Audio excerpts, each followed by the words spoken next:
Am I the Ahole for not giving in to my Phil's new wife? The title may sound alarming, but allow me to provide some context. I, 27, female, and my current husband, 29, male, met in 2021, and after our engagement in 2022, we set a wedding date for 2024. My husband is from England, while I hail from the United States. After some back and forth, we ultimately decided we needed to choose one of our respective countries to make our home. We created a pros and cons list, and additionally, his family was insistent that he should remain in England, as they would be quite upset otherwise. Consequently, I moved to England. I made it a priority to be as respectful as possible around his family and to remain aware of our cultural differences. After our engagement, we experienced some unusual moments. My partner's father, 61, male, and mother had been separated for a significant period prior to my arrival in his life, although they were still legally married. They finalized their divorce while we were still together. During their separation, both parents had found new partners. My partner's father had a girlfriend, whom we will refer to as Karen, who lived with him in the family home. They had been together for a considerable time, possibly 5 years, although I'm uncertain. When we got engaged, my partner gifted me a sweater that read, "Future Mrs." He showed it to his parents during one of his visits, and Karen made some remark about how I could not be a Mrs. before her. To me, this was not about the last name. I was focused on marrying my partner, so I found her perspective quite odd but let it slide. A few months later, they got engaged, which I thought would alleviate the issue for her. However, I was mistaken. They chose to schedule their wedding before ours, which was fine, but then more snarky comments arose about how she would now be the first Mrs. I believe my relationship with Karen is unaffected, as my partner dislikes her, but I decided to form my own opinion and develop my own relationship with her. Initially, I thought my husband disliked her due to her being the new woman, which I deemed unfair. He is quite stubborn, so I began to secretly buy Karen gifts for her birthday and other holidays. I couldn't imagine the challenges she faced as the newcomer in that fractured family, and I wanted to demonstrate that I held no animosity towards her. Moreover, my gifts were thoughtful more than just gestures. 1 year later, my partner and I hosted our engagement party. My family traveled to England, and we coordinated all aspects of their visit. During the celebration, his family did not engage with mine. They primarily occupied their table, seemingly detached. It is worth mentioning that my family not only assisted in organizing and decorating the party, but also offered to cover half of the costs. Additionally, they all brought gifts and cards despite having traveled a long way. For this reason, they should not have felt obliged to contribute. Meanwhile, his family brought nothing, not even a card. This detail is essential, not because of a tit-for-tat mentality, but because it illustrates the disparity. Furthermore, I maintained a solid relationship with my partner's sister, 27, female, and her partner, 28, male. They had repeatedly informed me that they understood my partner's stubbornness and were willing to help me navigate any uncomfortable situations involving him. A few weeks prior to the celebration, her partner made a light-hearted joke to my partner, but my husband, being emotional, became very upset. He repeatedly insisted that he disliked him, claiming they always bullied him, and he wanted nothing to do with him. I granted him the benefit of the doubt, attributing his reaction to his emotional state, but as time passed and he persisted in his anger, I grew concerned. I approached them to explain the situation and advise them to keep the tone light with my partner so he would not spiral into anger and create issues. I did not want him to feel provoked into truly hating his sister's partner, so I thought it prudent to provide them with a heads-up. Remember, they had assured me this was a safe space. In retrospect, I should have kept it to myself, but my partner had been struggling, and I truly did not wish for an innocent joke to escalate into a familial conflict. Moving on to the day of his father's wedding. Despite my repeated inquiries, I was not given any information about the wedding until the weekend it occurred. While weddings can be hectic, most other guests had received more details than I had, which made me question why I was kept in the dark. I found this to be peculiar, but dismissed it as just wedding chaos. We reside over an hour away, and my husband's father offered for us to stay at his home the night before, requesting our presence by 5:45 a.m. Lacking any prior knowledge of the details, I had not booked any arrangements with my place of employment. Thus, on that Friday, I rushed to pack and had to plead with my manager to let me leave early, promising to make up the time in the following week. While this was annoying, it was manageable. I then learned that I was expected to attend Karen's bachelorette party. This gathering was simply a meetup at a Pizza Express near the venue, so it was not a significant issue. However, when the time came to leave, she informed me that I was not permitted to return to their home, as this was where they were hosting the stag party. At that point, it was approximately 10:30 p.m. By the time we returned to their house, it was almost 11 p.m., and we needed to wake up at 6 a.m. My partner's sister, whom I will refer to as Jane, lived near their father and kindly offered to take me to her place to wait. They were clearly tired and wished to rest, as they had a long night ahead. At around 11:30 p.m., they essentially said they would return me to their house. Although the stag party was still ongoing, I planned to head straight to bed. Once I entered, the guys urged me to join them, and I politely declined. They persisted, so I agreed to have one drink. They were simply sitting on the couch and chatting. It was all harmless. However, during this event, my partner's father, whom we will call David, persistently insulted his soon-to-be wife, making demeaning remarks about her weight and stating that she was nothing special, among other things. I chose to keep this information to myself, as I felt it was not my place to intervene. The day of the wedding arrived, and in the morning, I was given a list of topics that Karen said I was not allowed to discuss. I have a very sarcastic disposition and possess a dark sense of humor, and my family often jokes that my mouth is a liability.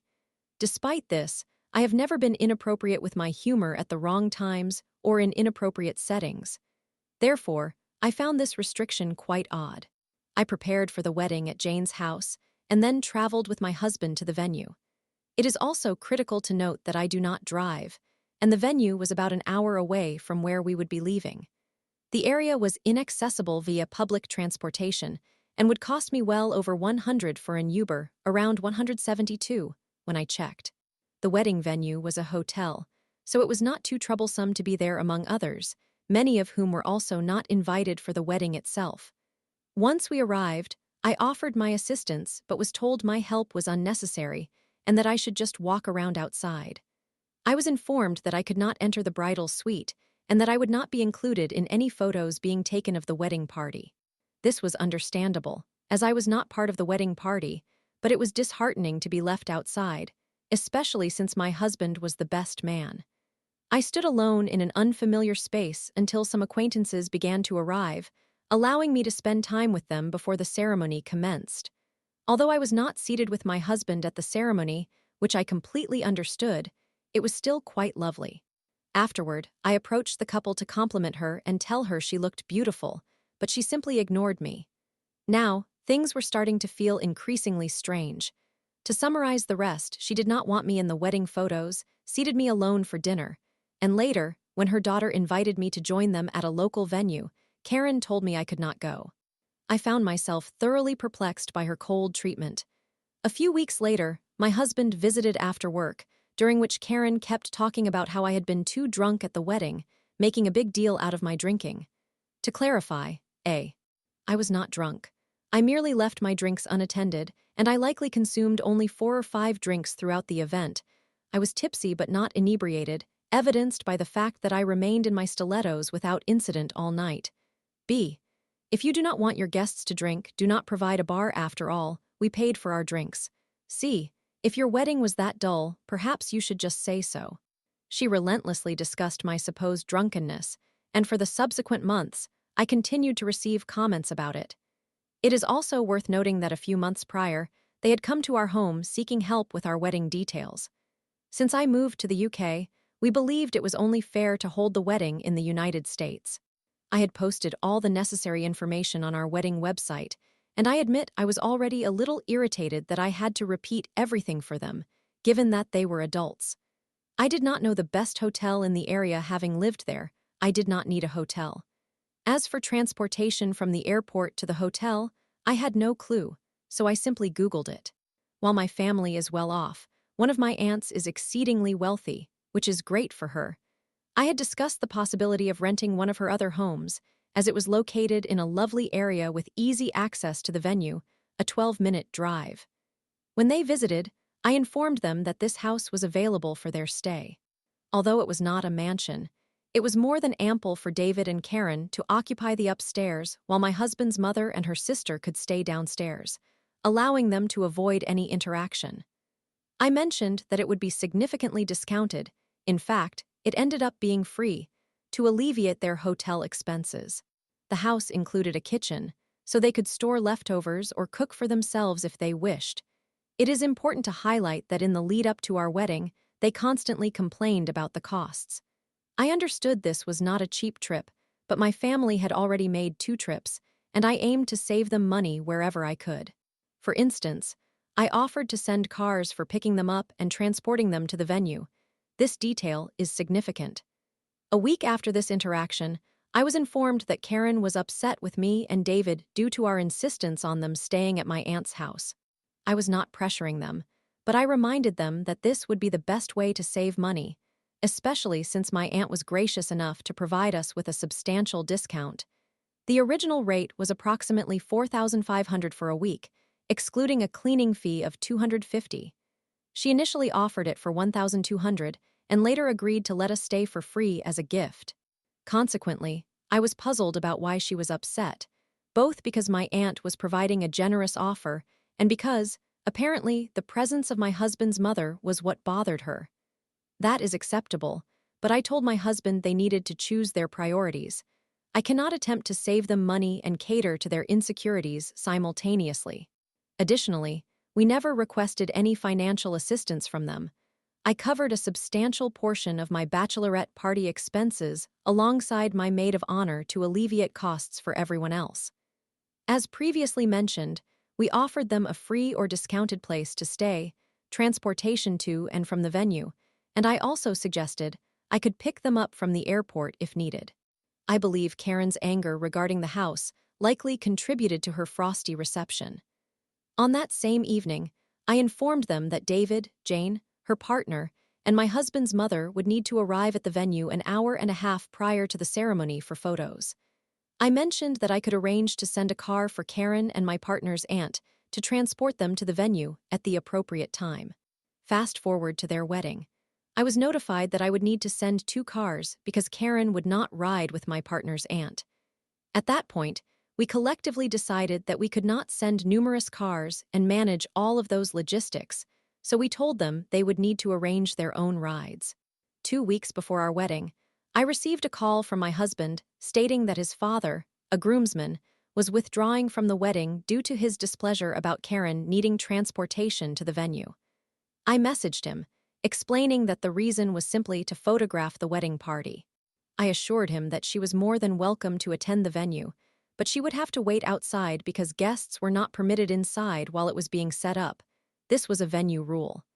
He then declared that, whether my husband and I liked it or not, she is now his wife and my husband's new stepmother, so he would no longer participate as a groomsman or in any capacity and would just be a guest. I found myself incredibly confused, as this was a straightforward rule that everyone else had been adhering to, and it was nothing personal. It is also important to note that our venue is a historical mansion usually closed to the public. The expansive grounds feature beautiful historic buildings and gardens. This situation was comparable to someone complaining about having to enjoy a beautiful walk through Hyde or Central Park. I attempted to reason with David, but he was adamant that his decision was final and would not be further discussed. I cautioned him that he might regret this choice, to which he replied that my husband would eventually come to terms with it. Following this, I reached out to them, asking if that meant they would also not attend the parent event or the rehearsal dinner. I framed it as a question, complete with a question mark. They responded by crying to Jane, claiming that I had uninvited them from these events, labeling me as mean and insisting I said the venue would close its doors on Karen. Consequently, 2 weeks before the wedding, I had to make numerous changes, as he no longer wished to participate, and this occurred less than a week before many guests were scheduled to arrive, several of whom I had not seen in over 2 years. After numerous discussions, we decided to hold a conversation about it, and they insisted that we were treating them like second-class citizens, throwing money in our faces, and complaining about how unfair it was that they could not all arrive together. They argued that since it was a wedding, Karen should not have to walk around the garden or remain at the hotel beforehand. Karen kept requesting access to my bridal suite, which I reminded them was reserved for my bridesmaids, our mothers, and my grandmothers. My husband's had passed away long before. Then, she began raising her voice at me, claiming that she was not attempting to usurp the role of my husband's mother, asserting that she did not understand why I could not allow her into my bridal suite. I had been exceptionally considerate towards her throughout the wedding planning and made an effort to ensure she was acknowledged without overshadowing my husband's mother. While technically, Karen is now his stepmother, she did not play a significant role in his upbringing, having entered their lives when he and his sister were already adults. Furthermore, I was uncomfortable with her trying to dictate the arrangements for my own bridal suite and wedding. We ultimately reached a compromise. I agreed to see when the tent would be set up and ready for her to wait there while they took photos. Once they accepted this, I was left with the task of redoing arrangements once more, just 5 days prior to the wedding. I traveled to Boston to pick them up, which had been pre-arranged, and I believed we had resolved our issues. Upon arriving at the airport, Karen walked right past me without greeting me, while the others paused to engage in conversation. I could sense my husband's father approached with an attitude of contrition, and despite the awkwardness, I was eager to move forward. Throughout the remaining days leading to the wedding, she continued to ignore me and avoided conversation. During the wedding, she uttered not a single word to me. At the evening's end, I inquired if they were doing well, and they replied it was only a minor issue, to which I reminded them that it was not minor for us. My husband had fallen ill due to the stress of the ordeal, losing a considerable amount of weight from not eating. We were burdened with significant amounts of additional work to address and resolve their concerns, requiring countless hours of conversation. Never once did we receive an apology. This entire situation unfolded back in October. Now, Jane and her fiancé are planning to marry this August, and I suggested to my husband that we should reach out to discuss everything openly so as to avoid any awkwardness at her wedding. He maintains that his father would be unwilling to engage in such a conversation. Recently, while out to lunch with his sister and her fiancé, they confronted us about the situation. Unfortunately, they placed the entire blame on me, stating that had I been in their shoes regarding the venue rule prohibiting guests from entering the mansion, they would have been furious and noted that their families agreed they would not attend the wedding. This is something I still struggle to understand. We had attendees who traveled greater distances, incurred more expenses, and were wholly agreeable to the venue's rules. My cousin, along with her partner, did not mind at all, even though he was also from another country, did not speak English as a first language, and knew no one else present.